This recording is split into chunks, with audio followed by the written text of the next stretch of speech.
Prvé auto som ukradol, keď som mal 14 alebo 15 rokov. Ale na mojej robote si 8 hodín a tam tak 20 minút kúrkal celé so všetkým. My sme mali peniaze, my sme mali holky, my sme mali auta, my sme mali byty, kokos, všetko úplne. Tá problematika bola veľmi zlá v tom, že bolo veľmi veľa tých kradnutých aut a veľmi málo nájdených alebo objasnených.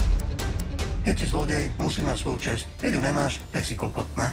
Tie autá vedeli vyslovene rozobrať za 52 minút. Auto sa nenašlo. Za našich čiast to bolo iné. Že teraz je tu nejaký gang, nejakí mladí chlapci. Títo chlapci sú iní, je ich viac a majú to naštudované. Opakujem, centrála 1000 pre všetky piatky. Do pozornosti dávam odsúdené vozidlo. Rok robili na tej skupine, rok ich sledovali, rok sa pozerali na to vlastne, čo robia. Najcennejšie je tá hlava toho celého. Počítavam 5. Lynx komando bolo nasadené z dôvodu, že bola to veľká akcia, veľkého rozsahu.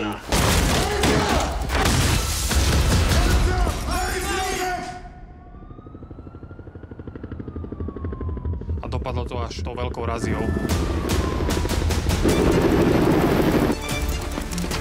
Megarazia na západnom Slovensku. Kradli autá, ktoré neskoro rozpílili, rozobrali a kšeftovali so súčiastkami. Sudca jazdil na aute, ktoré som ukradol ja. Nehovor kokotiny do telefónu. Nedá sa to robiť bez toho, aby niekto nebol za tebou.